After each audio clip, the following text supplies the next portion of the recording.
दिनै नैथि खेबनि थाखाय आं बिजाथि हिसाबै भैरबकुन्द समाजनिफ्राय कन्टेस्ट होनो नमिनेसन होबाय बेखौ साबायखर इउपिपिएलनि दैदेनगिरिफोरखौ बिथांमोना एबारबो रायजोफोरखौ खालामनो थाखाय कन्टेस्ट खालामनो जे सुबिदा होबाय बेखौ दिनै जों नैबे उदालगुरि जिल्लानि भितराव गासै मोनजि समस्तिनि सा 10 केन्डिडेटआ लोगोसेनो नमिनेसन होनाय बाथ्रामोन खिन्थु साथामसो केन्डिडेटनि हयथ' माबाफ्रा कमप्लिट जायाखै जिखिनि डकुमेन्टस कालेक्सन बे जाजोबैखाय दिनै होथ'नाय जायाखै सानैसोआ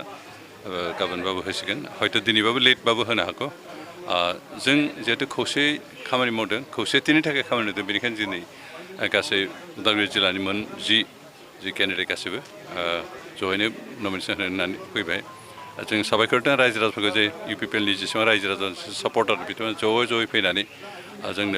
जोंखौ मदद आरो हेफाजाब दिन्थिफैनो थाखाय आरो दिनै रायजो राजाफोरनि जे लैहोर लैहोर नुजाथिफैनाय बेनो फोरमान होदों जे उदालगुरि जिल्लानि जेसेबां समस्ति दं बे समस्तिनि भटारफ्रा दिनै इउपिपिएलजों दं आरो इउपिपिएलखौ सापर्ट खालामदों बेनिखायनो जों एबारनि जि बिसायख'थिनि फिथाइ बियो इउपिपिएलनि पक्षजों थांगोन बे खाथा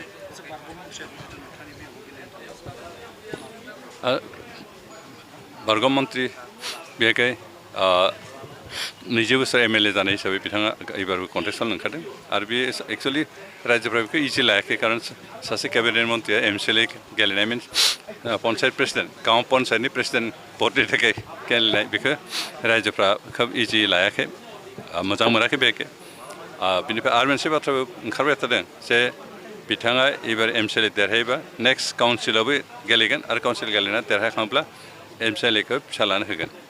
आरो बे माबाखौ परियाल केन्डिडेट खालामनो नागिरदों पलिटिक्सखौ बेखौ रायजोफ्रा सुखुवाखै आरो बेनिखायनो रायजोफ्रा दानो बिथांनि एगेन्स्टै गावसोरनि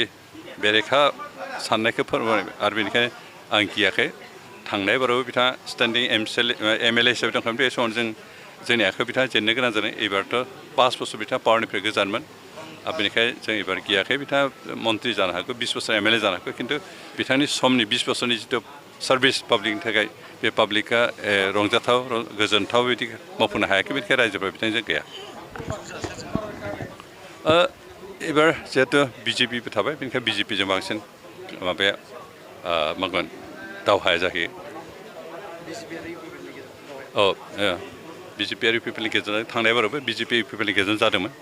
आरो बिपिएफआ 3rd पजिसनाव थांदोंमोन एबारबो 3rd पजिसनाव थायो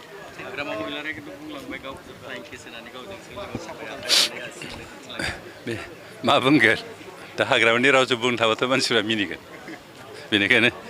बे मानसिफ्रा भद्रतानि खाथिराव जायखौबाबो सनमान होगोन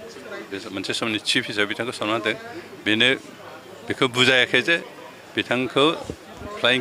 किस होनायानो बिथांखौ समर्थन खालामदों बा बिथांनो भट होगोन बे बाथ्राखौ बुजायाखै बिथाङा गोबां बाथ्राखौ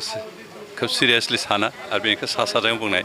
बेनिखायनो बिथांनि बाथ्राया जेबो मिनिं गैया इउपिपिएल हान्जानि मानिजाथाव चिफ प्रमद बर'आ इउपिपिएल हान्जानि आफादगिरि आरो गोबां इउपिपिएल हान्जानि गोजौ थाखोनि दैदेनगिरि बिथांमोना नैथि खेबनि थाखाय आंखौ रौता समस्तियाव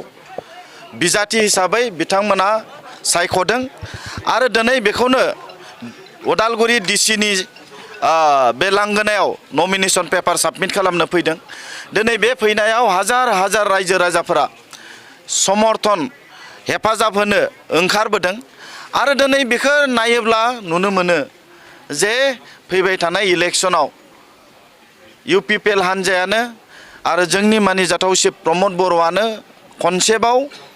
चिफ जागोन बेखौ जों बुंनो हायो गतिके दिनै रोखा जाबाय जे बिटिसिआव खनसेबाव मानिजाथाव चिफ प्रमद बर'आनो जाफिनबावगोन आरो रोजा रोजा रायजो राजाफोरा दिनै जोंखौ हेफाजाब आरो मदद होनो फैदों बेखौथ' बयबो मिथिगौ जायफोरा फ्लाइं किसनि खोथा बुंदों गतिके बियो मिथिबाय 2020 सनावनो बिथांखौ फ्लाइं किस होनानै बाहेर खालामदों गतिके गावनि नङा जाय मानसिफोरा गोजान 2020 सनावनो बिपिएफआ आउट जाबाय दिनै गतिके बिथांमोना 2025 सनाव बिटिसि इलेक्सनाव सिंगल डिजिटआव फैगोन नोंथांमोना दिनै बेखौ अन रेकर्ड आं नोंथांमोननो फोसावदों गतिके नायबाय था 26 तारिखाव सेप्तेम्बरनि खैदिनखालि नोंथांमोना बे निउसखौ आरोबाव दामफिननो हागोन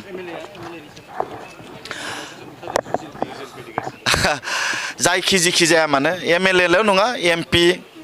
बा सोरबा फैया मानो रौता समस्तियाव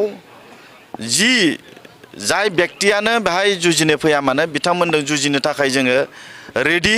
गतिके रायजोनि थाखाय जों खामानि मावदों रायजोआ जोंखौ हेफाजाब होगोन थांनाय 10 बोसोराव MLA आ जेबो मावाखै बेखौ बयबो मिथिगौ गतिके जों सारि बोसोराव रायजोनि थाखाय रौता ओनसोलाव मा मावदों मावाखै रायजोफोरा साफा तन्न दिनै मिथिजोबो गतिके रायजोनि अननाय आरो रायजोनि बे आशीर्बाद UPPL हान्जानियाव दङ बिथांमोना UPPL हान्जा आरो ट्रेक्टर पार्टियाव आरो ट्रेक्टरनि सावगारियाव भट होगोन बियो रोखा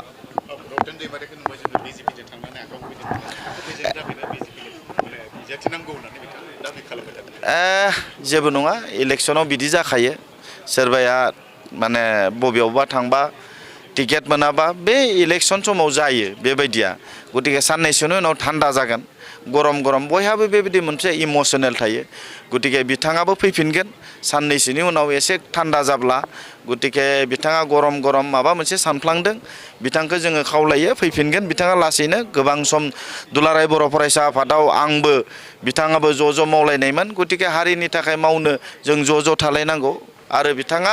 इमोसनेलि माबा मोनसे जाफ्लांदोंबा सानफ्लांदोंबा बेखौ आरोबाव सानफ्लांनो थाखाय सानफिननो थाखाय आङो गुरै खावलायो